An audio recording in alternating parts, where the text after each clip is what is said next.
Me and Ross are doing something weird. Oh, by the way, look forward to content. We are going to start flooding you with lots of content. Despite the break, we have been hard at work. Me and Ross have a big discussion. We sat down where we discussed all of the Sean Connery James Bond movies. Well, his era anyway, including the Lazenby, the weird one in between. So look forward to that release in the coming week. Also, we have recorded one at a time the first 4 episodes so far, and we're going to keep doing it, of the Fallout series, because me and Ross have a lot to say about Fallout. And the second season of Fallout is balls. What? Yeah, no, it's genuinely... And the cope is just delicious, by the way. Oh. And also look forward to new Bond content. Well, Jason will be joining us for the next era of what's his name? Or Roger Moore. Yeah, Roger Moore. Despite that, we have some interesting news about the ratings for Fallout Season 2, Ross. Oh. The newest Nielsen ratings have arrived, showing a gigantic drop-off for Season 2 of Fallout. Oh. According to Hollywood Reporter, Fallout viewership reached 794 million minutes on Prime Video for a week of December 15th to 21st, which covers when Season 2 debuted on December 16th. Season 1 racked up 2.9 billion minutes of streaming time during its own opening week. That's a 72% decrease. Wow. Jesus H. That's horrific. Yep. That's and me and you kept talking about it. It's like, man, Season 1, it was just this weird surprise blow up, like surprise hit. And we were kind of confused at that. And then Season 2 came out, and we're both sitting here going, no one's talking about Season 2. At all. No. Except for us, apparently. To each other. Yeah. So 72% decrease in minutes watch from Season 1 to Season 2. Not looking good. No, that's not. Seems the virality has dropped off precipitously. We have a new reveal of the new Amazon series, Lara Croft. There has been a bunch of dramatic response to her, Sophie Turner, from Game of Thrones as Lara Croft. The biggest negativity is people like, this doesn't look like Lara Croft. She's not a redhead. Honestly, the most inappropriate comments are, she's not busty enough to be Lara Croft.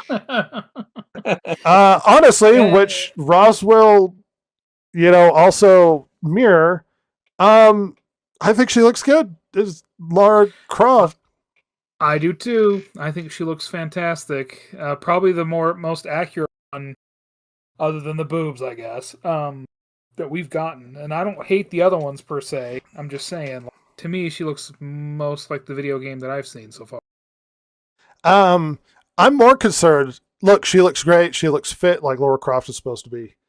I'm more concerned with the writer Phoebe Waller-Bridge, who ruined Indiana Jones. Oh. So, I mean, maybe because she's actually working with a woman, that won't happen. Stupid. Yeah. I don't think so.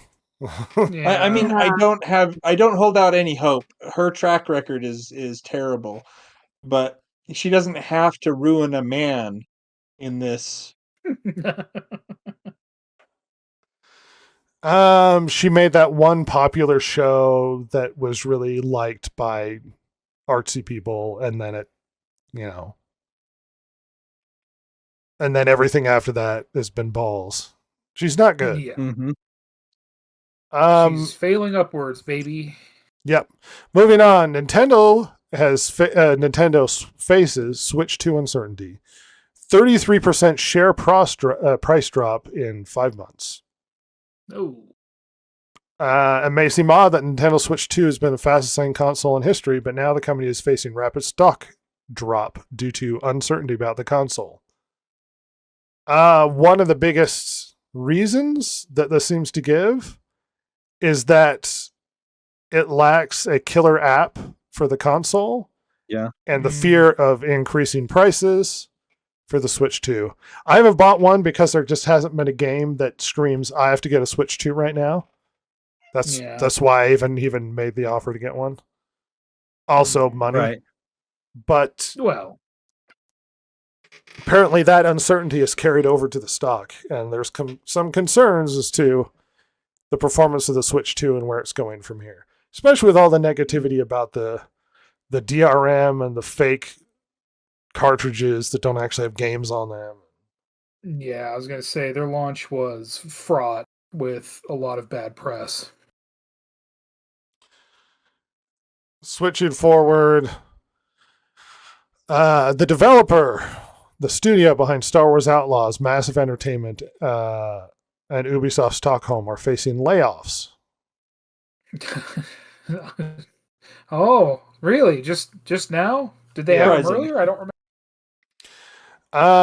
They call it a restructuring. They're losing 55 people. I could have sworn a week or so ago I saw an article where Ubisoft was shutting down a studio that tried to unionize. Yeah, in France. So good signs for the future of Ubisoft. Goodness. Where? Oh yeah, that was Ubisoft Halifax, I think. Okay. Oh. Sorry, I had to look that up real quick.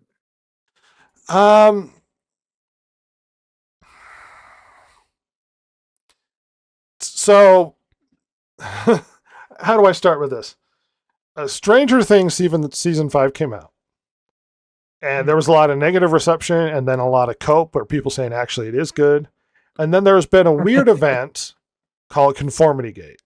Now, if you haven't been aware, and if you listen to these sorts of podcasts, you're probably already very aware of what Conformity Gate is. So I'm going to surmise really quickly. The theory crossed across the internet that the ending of Stranger Things season 5 wasn't the actual ending. That it was bad on purpose because we were being brainwashed by the main villain, and that they secretly filmed an entire season or even just a different final episode.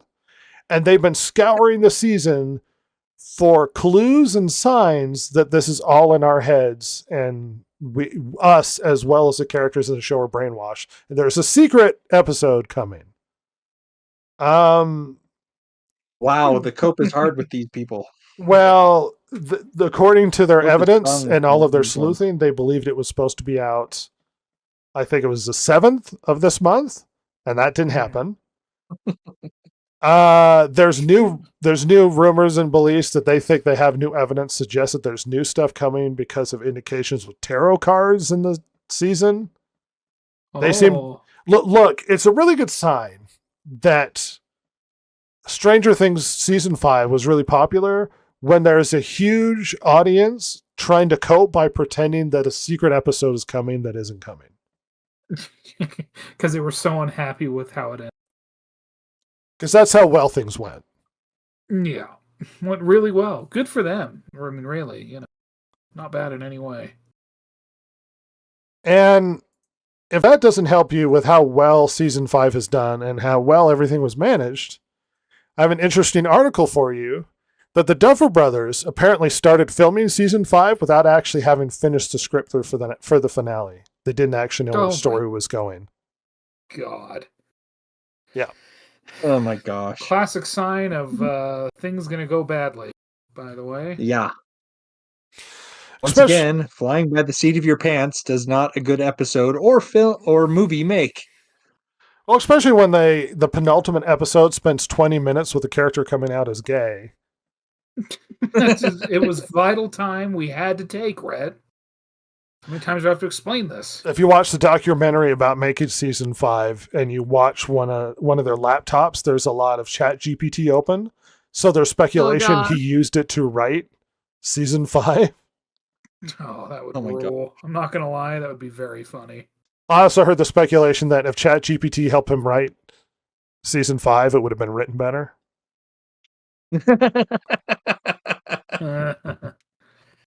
But, that's understandable.